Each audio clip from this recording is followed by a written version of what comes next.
Welcome to Thoughts on the Market. I'm Andrew Sheets, Morgan Stanley's chief cross-asset strategist. And I'm Michael Zezas, head of global thematic and public policy research. And on this special episode of the podcast, we'll be discussing the U.S. debt ceiling. It's Wednesday, January 25th at 2 p.m. in London. And 9 a.m. in New York. Mike, it's great to be here with you. I'm sure many listeners are familiar with the U.S. debt ceiling, but it's still probably worthwhile to spend 30 seconds on what it is and what hitting the debt ceiling really means. Well, in short, it means the government hit its legal limit as set by Congress to issue Treasury bonds. And when that happens, it can't access the cash it needs to make the payments it's mandated to make by Congress through appropriations. Hitting this limit isn't about the U.S. being unable to market its bond. It's about Congress telling Treasury it can't do that until Congress authorizes it to have more bonds outstanding. Now, we hit that debt ceiling last week, but Treasury can buy time using cash management measures to avoid running out of money.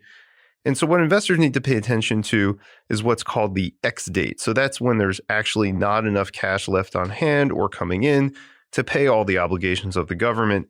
At that point, Treasury may need to prioritize some payments over others. That X date, it's a moving target, and right now the estimates are that it will occur sometime this summer. So I often see the debt ceiling and government shutdowns both used as reference points by investors.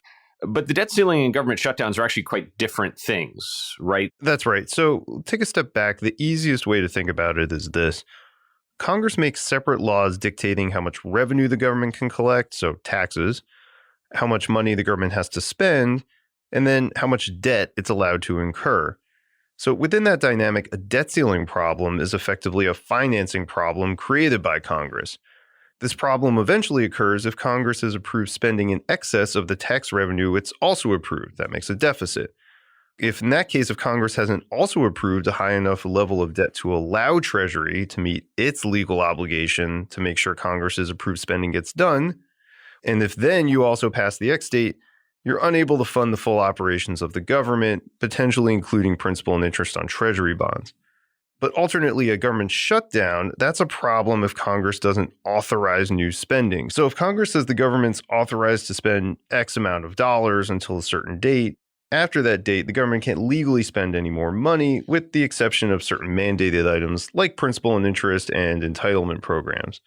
So in that case, the government shuts down until Congress can agree on a new spending plan. So, Mike, let's bring this forward to where we are today in the current setup. How would you currently summarize the view of each camp when it comes to the debt ceiling? Well, Republicans say they won't raise the debt ceiling unless it comes with future spending cuts to reduce the budget deficit. Democrats say they just want a clean, no strings attached hike to the debt ceiling because the debate about how much money to spend is supposed to happen when Congress passes its budget, not afterwards using the government's creditworthiness as a bargaining chip. But these positions aren't new. What's new here are two factors that we think means investors need to take the debt ceiling risk more seriously than at any point since the original debt ceiling crisis back in 2011.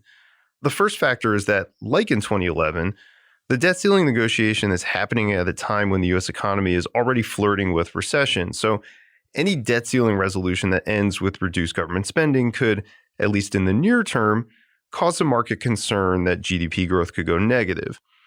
The second factor is the political dynamic, which is trickier than at any point since 2011.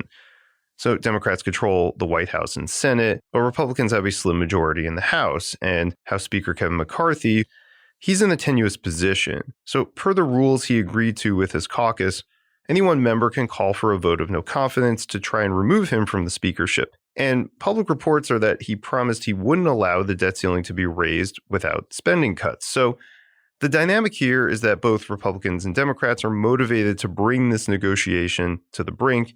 And because there's no obvious compromise, they'll have to improvise their way out. So this idea of bringing things to the brink, Mike, is I think a really nice segue to the next thing I wanted to discuss.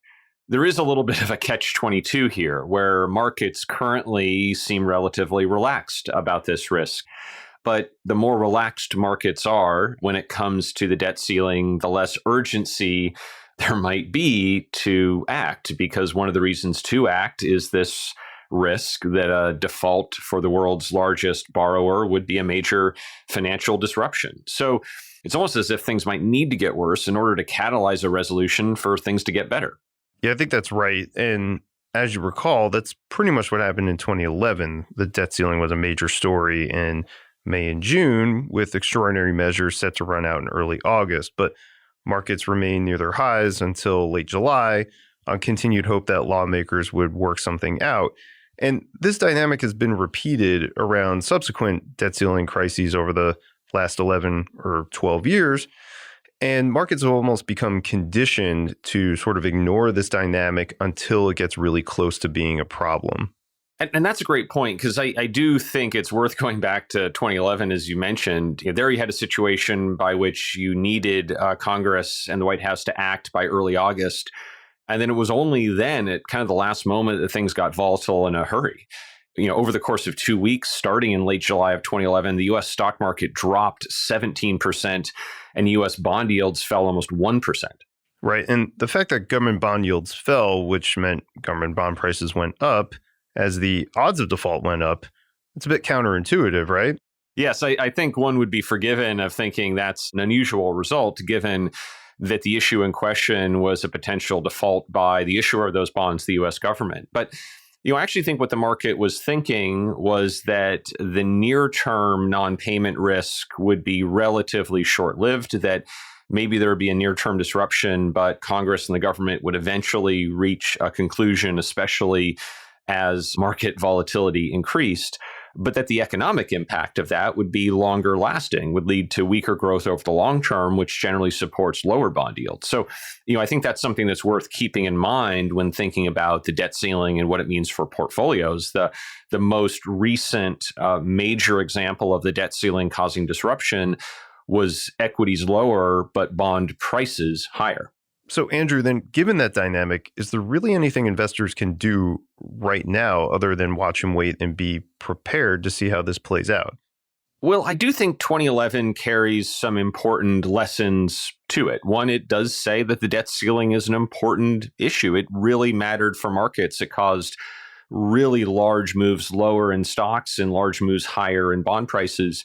But it also was one where the market didn't really have that reaction until almost the last minute, almost up until a couple of weeks before that final possible deadline. So I think that suggests that this is an important issue to keep an eye on. I think it suggests that if one is trying to invest over the very short term, other issues are very likely to overwhelm it.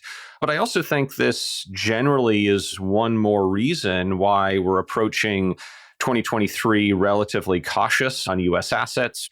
And we generally expect bonds to do well. Now, the debt ceiling is not the primary reason for that, but we do think that bonds are going to benefit from an environment of continued volatility and also slower growth over the course of this year. On a narrower level, this is an event that could cause disruption depending on what the maturity of the government bond in question is. And I think we've seen in prior instances where there's been some question over delays or payment, that delay matters a lot more for a 3-month bond that is expecting to get that money back quite quickly than a 10-year or a 30-year bond that is much more of an expression of where the market thinks interest rates will be over a longer period of time. So again, I think if we look back to 2011 turned out to be quite good for long-term bonds of a lot of different stripes, but it certainly could pertain to some more disruption at the very front end of the bond market if that's where you happen to be investing. Mike, thanks for taking the time to talk. Andrew, thanks so much for talking. And thanks for listening. If you enjoy Thoughts on the Market, please leave us a review on Apple Podcasts and share the podcast with a friend or colleague today.